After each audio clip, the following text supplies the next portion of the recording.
Hello everyone, welcome to Divya education. आज है 29 जुलाई और 29 जुलाई से रिलेटेड हमारे जितने भी करंट अफेयर्स के क्वेश्चन बन सकते हैं जो कि हमारे किसी भी एग्जाम के लिए इम्पोर्टेंट है, उन सभी को हम लोग यहाँ पे सॉल्व करने की कोशिश करेंगे।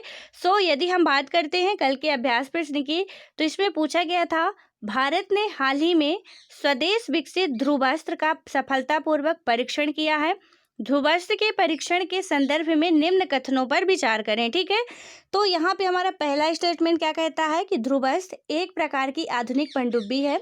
देन दूसरा स्टेटमेंट है कि इसे रक्षा अनुसंधान यानी कि बात करें डीआरडीओ ने विकसित किया है। और हमारा जो थर्ड स्टेटमेंट है वो क्या कह रहा है कि यह रूस के से लिए गए पनडुब्बी का अपग्रेडेड वर्जन है। ठीक है, तो यहाँ पे हमसे पूछा क्या जा रहा है कि उपर्युक्त कथनों में से कौन सा या से कथन सत्य है। तो हमको सत्य की जांच करनी है। तो यहाँ पे पहला है केवल 2, दूसरा है 1 और 2, तीसरा है 1 और 3 और चौथा है हमारा 1, 2 और 3। ठीक है, तो इसका राइट आंसर हमारा क्या हो जाएगा, केवल और केवल 2, यानी कि सिर्फ ये दोनों ही, जो पहला है और तीसरा है वो क्या है, रॉन्ग है। और यहाँ पे जो हमारा दूसरा है वो बिल्कुल राइट है। ठीक है, उसके बाद हम बात करें इसकी व्याख्या की, तो यहाँ पे क्या बताया जा रहा है कि ध्रुवास्त्र, जो हमारा ध्रुवास्त्र हेलीकॉप्टर है, helicopter launch anti tank guided missile है। ठीक है, यानी कि ये क्या है, एंटी टैंक गाइडेड मिसाइल है एक, यानी कि ATGM है। इसे रक्षा अनुसंधान और विकास संगठन यानी DRDO ने विकसित किया, इसीलिए हमारा जो सेकंड स्टेटमेंट है वो बिल्कुल राइट है। ये दुनिया का सबसे उन्नत एंटी टैंक हथियारों में से एक है। भारत ने 22 जुलाई को इसका सफलतापूर्वक परीक्षण किया था। ये परीक्षण ओडिशा के चांदीपुर स्थित एकीकृत परीक्षण रेंज यानी कि ITR के लॉन्च पैड 3 से किया गया था। ठीक है, उसके बाद एक और क्वेश्चन यहाँ पे आप लोगों से पूछा गया था कि सार्क, ठीक है, जो हमारा सार्क है या दक्षेस की बात करें हम, तो यहाँ पे इससे के कितने वर्तमान समय में कितने सदस्य देश हैं।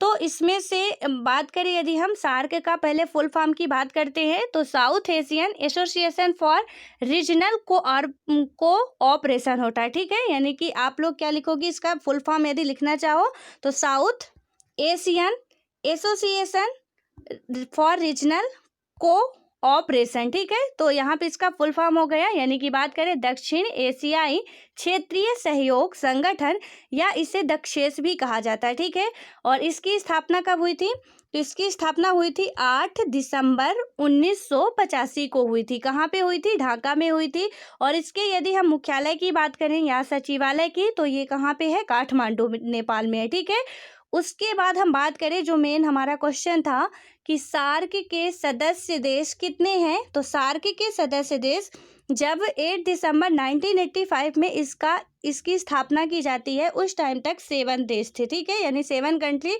इसमें सम्मिलित थी। लेकिन इसमें क्या हुआ था कि 3 अप्रैल 2007 को एक देश और इंक्लूड किया गया था, जो कि कौन है, अफगानिस्तान है। ठीक है, तो आप में से आंसर तो बिल्कुल आप लोग राइट देने की कोशिश किए हैं, और गूगल में भी मैंने सर्च किया था तो पहले साथ ही दिखा रहा था। ठीक है, तो वहाँ पे आपकी गलती नहीं है, बट यदि आप उसको थोड़ा और अच्छे तरीके से सर्च करते तो पूरा सही दिखाता। ठीक है, तो यहाँ पे क्या होगा कि हमारा, अभी आप लोग नोट कर लीजिएगा, यहाँ पे 7 नहीं, दक्षेस में या सार्क में 8 देश हैं। ठीक है, सदस्य देश जो इसके हैं। और 8वां देश कौन सा है, जो 3 अप्रैल 2007 को इसमें जोड़ा गया था, अफगानिस्तान है। ठीक है, तो यहाँ पे इसके जो हमारी कंट्री है सदस्य, इसकी बात करें तो कितनी है, 8 हैं, 7 नहीं है। ठीक है, तो इतना आप लोग इंक्लूड कर लीजिएगा, अपने नोट्स में लिख लीजिएगा, ताकि जब भी क्वेश्चन आए इससे रिलेटेड तो हमसे अच्छे तरीके से बन जाए। ठीक है, और किसी भी संगठन में यदि आपको पढ़ना, बहुत सारे नेशनल एंड इंटरनेशनल ऑर्गेनाइजेशन है, उसमें से बस हमको इतना पढ़ना होता है कि इसकी स्थापना कब हुई थी, कहाँ पे इसका मुख्यालय है, इसका फुल फॉर्म क्या होगा, देन इसके जो भी हमारे सदस्य देश हैं वो कौन कौन से हैं, और इसका उद्देश्य क्या है। बस यदि हम इतना पढ़ लेते हैं तो हमारे किसी भी एग्जाम के लिए इतना काफ़ी होगा। ठीक है, उसके बाद अब हम बात करते हैं नेक्स्ट क्वेश्चन की, जो कि हमारा अगला क्वेश्चन है। छत्तीसगढ़ सरकार ने हाल ही में कोविड-19 के बढ़ते मामलों को देखते हुए प्रमुख शहरों में लॉकडाउन की अवधि को कितने तारीख तक बढ़ा दिया है।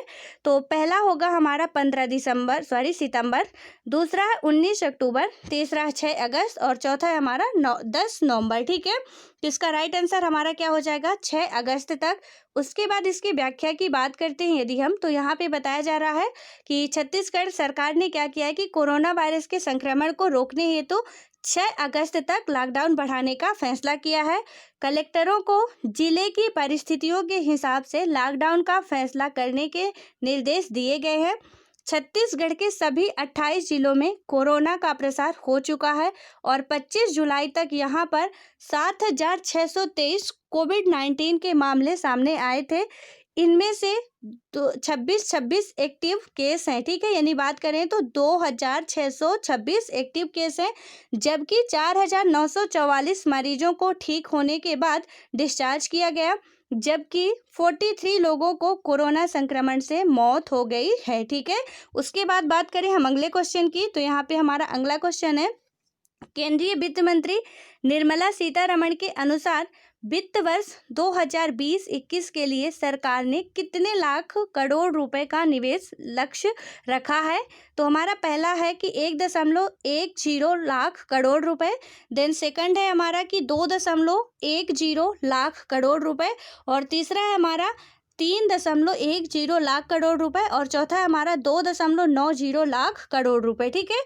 तो इसका राइट आंसर हमारा हो जाएगा 2.10 लाख करोड़ रुपए। उसके बाद इसकी व्याख्या की यदि हम बात करें, तो यहाँ पे बताया जा रहा है कि वित्त मंत्री के अनुसार इस वित्त वर्ष यानी कि 2020-21 के लिए मोदी सरकार ने 2.10 लाख करोड़ रुपए का विनिवेश लक्ष्य रखा है, और वित्त मंत्री आपको पता है कौन है, निर्मला सीतारमण जी हैं, ठीक है। उसके बाद बात करें हम, तो इसमें से 1.120 लाख करोड़ रुपए PSU के विनिवेश में से आएंगे और 90,000 करोड़ रुपए वित्तीय संस्थानों में हिस्सेदारी बेचकर जुटाए जाएंगे। केंद्रीय सरकार की विनिवेश की योजना के बारे में बताते हुए वित्त मंत्री निर्मला सीतारमण ने कहा कि सही समय आने पर सरकार उचित कीमत पर हिस्सेदारी बेचेगी।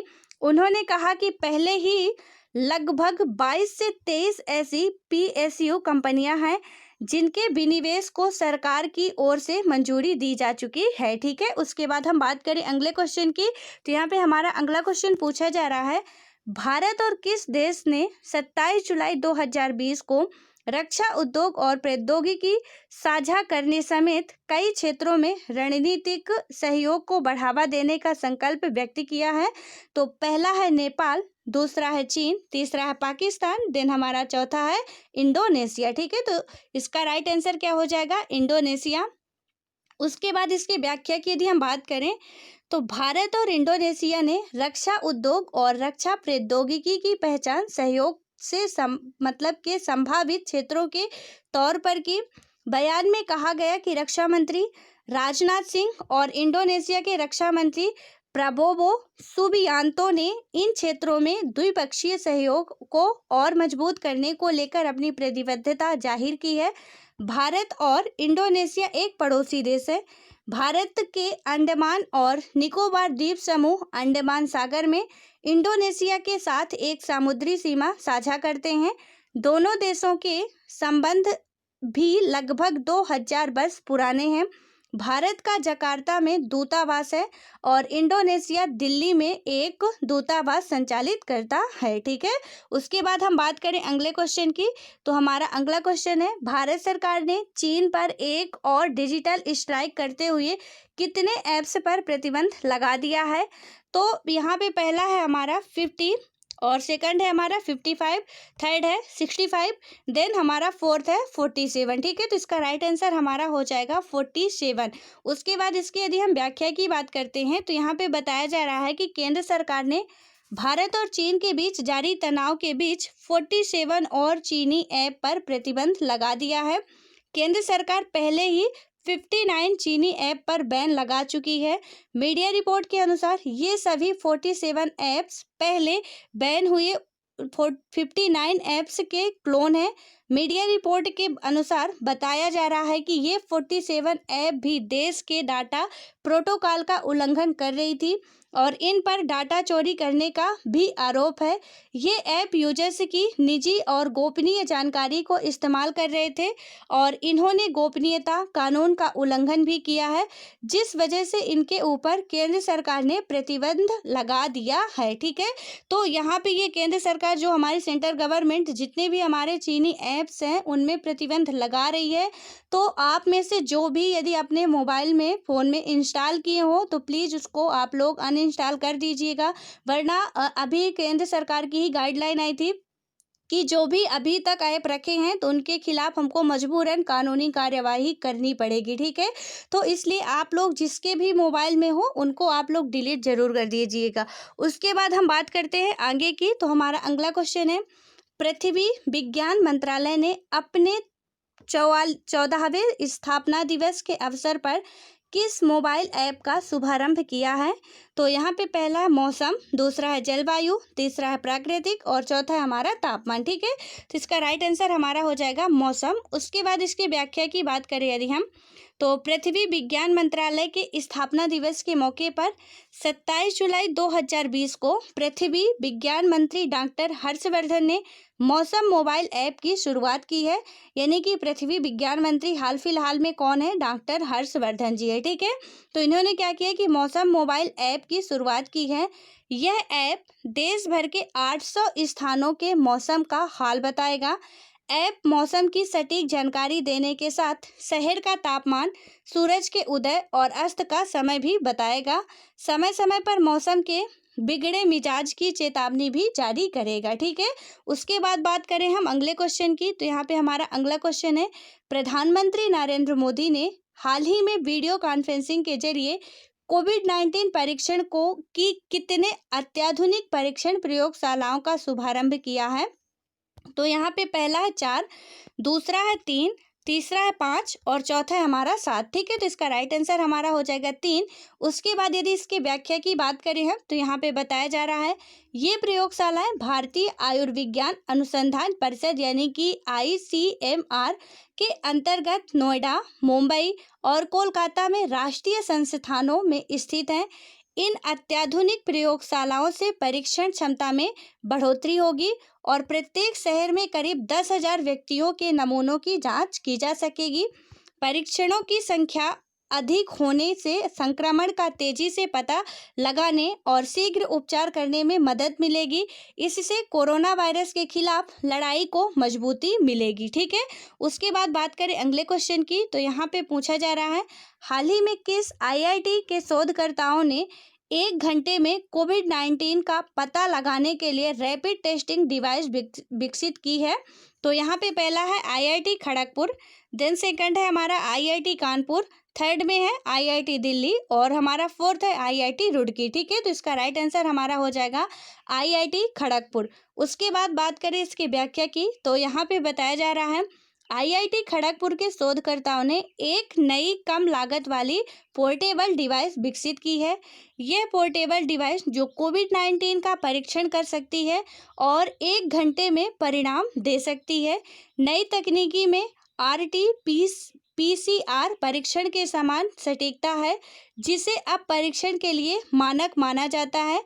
नमूने का विश्लेषण करने के लिए डिवाइस एक डिस्पोजेबल पेपर पट्टी का उपयोग करती है और परिणाम एक मोबाइल एप्लीकेशन में उपलब्ध कराया जाता है। ठीक है, उसके बाद बात करें हम अगले क्वेश्चन की।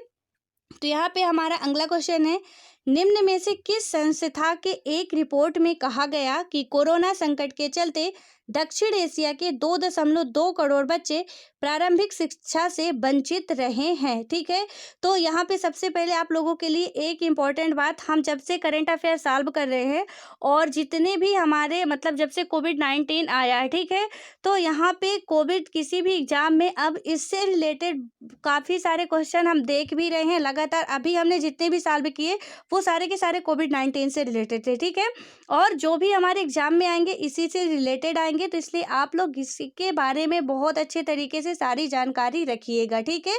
और अभी भी हमने जितने 6, 7, 8 क्वेश्चन सॉल्व किए, यहाँ पे भी सभी के सभी क्या थे, कोविड-19 से ही रिलेटेड थे। उसके बाद अब ये क्वेश्चन भी क्या है, हमारा कोविड-19 से रिलेटेड ही है कि अब हम सबके पढ़ाई की बात आ रही है, ठीक है। यानी कि अब हम लोग जाएंगे कहाँ, यानी जितने भी स्टूडेंट्स हैं उनका फ्यूचर क्या होने वाला है। तो यहाँ पे बात की गई है यूनिसेफ, यूएनए या WHO या नाटो ने, ठीक है। तो इसका राइट आंसर हमारा हो जाएगा यूनिसेफ ने। उसके बाद हम बात करें इसकी व्याख्या की, तो कोरोना वायरस महामारी फैलने के कारण भारत सहित दक्षिण एशियाई देशों के करीब 2.2 करोड़ बच्चे अपनी प्रारंभिक शिक्षा से वंचित हो गए हैं, ठीक है। यह बात यूनिसेफ के नए अध्ययन की रिपोर्ट में सामने आई है। रिपोर्ट में दुनिया भर में बच्चों की देखभाल की स्थिति, शुरुआती शिक्षा और कोविड-19 के कारण महत्वपूर्ण पारिवारिक सेवाओं के बंद होने के पड़ने वाले प्रभावों का विश्लेषण किया गया है। हाल ही में संयुक्त राष्ट्र की एक रिपोर्ट में कहा गया था कि कोरोना महामारी इस साल करीब और 13 करोड़ लोगों को भूखमरी की ओर ढकेल सकती है, ठीक है।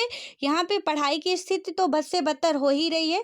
देन उसके बाद क्या है कि भूखमरी की स्थिति भी क्या है, 13 करोड़, ये डाटा आपको याद रखना है। 2.2 करोड़ बच्चे क्या है, पूरे दक्षिण एशियाई की यहाँ पे बात की जा रही है, जितने भी दक्षिण एशियाई देश हैं तो उनकी बात की जा रही है कि 2.2 करोड़ बच्चे ऐसे होंगे हैं जो प्रारंभिक शिक्षा से वंचित हो चुके हैं, ठीक है। यहाँ पे एक क्वेश्चन आप लोगों के लिए है कि जो यूनिसेफ है वो कौन कौन सी रिपोर्टें जारी करती है, ठीक है। ये भी हमारी एक संस्था है। तो जैसे सार्क की बात की हमने, WHO हो गया, WTO हो गया, तो ऐसे ही क्या है, यूनिसेफ भी एक संस्था है। तो आपको बताना है कि ये कितनी रिपोर्टें जारी करती है, ठीक है। इसके द्वारा जारी की गई रिपोर्ट होती है उनका नाम प्लीज़ आप लोग बताइएगा। उसके बाद अब हम बात करें अगले क्वेश्चन की। यहाँ पे हमारा अगला क्वेश्चन है, भारत ने हाल ही में बांग्लादेश को कितने ब्रॉड गेज डीजल इंजन सौंपे हैं? तो यहाँ पे पहला 15, दूसरा 20, तीसरा 25 और हमारा चौथा है 10। तो इसका राइट आंसर हो जाएगा हमारा 10। उसके बाद इसकी व्याख्या की यदि हम बात करें तो रेलवे के मुताबिक इस फैसले से पड़ोसी देश के साथ आंतरिक और अंतर्देशीय आवागमन सुलभ होगा। भारत ने 27 जुलाई को बांग्लादेश को 10 ब्रॉडगेज डीजल इंजन सौंपे हैं। पश्चिम बंगाल के नादिया जिले में पूर्वी रेलवे के गेड़े स्टेशन से सभी इंजनों की रवानगी हुई। इन भारतीय रेल इंजनों को बांग्लादेश के दरसना रेलवे स्टेशन पर रिसीव किया गया। ब्रॉडगेज लोकोमोटिव सौंपने से बांग्लादेश रेलवे की शक्ति में काफ़ी वृद्धि होगी। भारत पिछले कुछ वर्षों में पड़ोसी देश बांग्लादेश में सड़क, रेल व बंदरगाह विकास के लिए कई परियोजनाओं को मदद कर रहा है, ठीक है। उसके बाद बात करें हम नेक्स्ट क्वेश्चन की, जो कि आज का लास्ट क्वेश्चन भी है। CRPF स्थापना दिवस निम्न में से किस दिन मनाया जाता है? तो यहाँ पे पहला 15 मार्च, दूसरा 20 जनवरी, तीसरा 27 जुलाई और चौथा हमारा 22 अप्रैल, ठीक है। तो इसका राइट आंसर हमारा हो जाएगा 27 जुलाई। उसके बाद इसकी व्याख्या के लिए हम बात करें तो यहाँ पे बताया जा रहा है कि CRPF को 27 जुलाई 1939 को अंग्रेजों के अधीन क्राउन प्रतिनिधि पुलिस के रूप में स्थापित किया गया था। इसे फिर साल 1949 में सरदार वल्लभ भाई पटेल के सेवानिवृत्ति में केंद्रीय रिजर्व पुलिस बल के रूप में बदल दिया गया था। भारत में 27 जुलाई 2020 को 82वां CRPF स्थापना दिवस मनाया गया। आंतरिक सुरक्षा के लिए केंद्रीय रिजर्व पुलिस बल CRPF भारत संघ का प्रमुख केंद्रीय पुलिस बल है। यह सबसे पुराना केंद्रीय अर्धसैनिक बल में से एक है, ठीक है। यहाँ पे 1949 को एक और घटना हुई थी। अब 1949 को क्या हुआ था, हमारे कॉन्स्टिट्यूशन में जब संविधान बनके संविधान का निर्माण पूरा हो जाता है तो 26 नवंबर 1949 को प्रस्तावना लागू की जाती थी, ठीक है। लागू की गई थी, यानी उस दिन प्रस्तावना को पढ़ा गया था। तो यहाँ पे यदि हम बात करें तो 26 नवंबर 1949 को क्या है, प्रस्तावना जो हमारी उद्देशिका की बात करें या प्रियम्बल की बात करें तो एक तो संविधान पहली बार पढ़ा गया था और लागू किया गया था, था, ठीक है। तो यहाँ पे आप जब भी कोई डेट आए और उससे रिलेटेड अदर भी कोई डेट मिलती जुलती रहे तो आप लोग ज़रूर उसको रिवाइज कर लिया करिए कि यदि ये है कि 1949 में क्या हुआ था, सरदार वल्लभ भाई पटेल के नेतृत्व में इसका जो रिजर्व पुलिस बल के रूप में बदल दिया गया था। देन यहाँ पे ही क्या है कि 26 नवंबर 1949 को क्या हुआ था, हमारे प्रस्तावना जो थी वो अस्तित्व में आई थी, या उसकी मतलब उसको पहली बार कॉन्स्टिट्यूशन को पढ़ा गया था। तो यहाँ पे क्या हो जाएगा, 26 नवंबर 1949 को ही प्रस्तावना लागू की गई थी। और ये बहुत इंपॉर्टेंट क्वेश्चन है, ठीक है, जो भी हमारे जनरल नॉलेज का है और एग्जाम में पूछा भी जाता है, तो आप लोग इसको भी नोट कर लीजिएगा, ठीक है। उसके बाद हम बात करते हैं नेक्स्ट क्वेश्चन की, जो कि हमारा आज का अभ्यास प्रश्न है।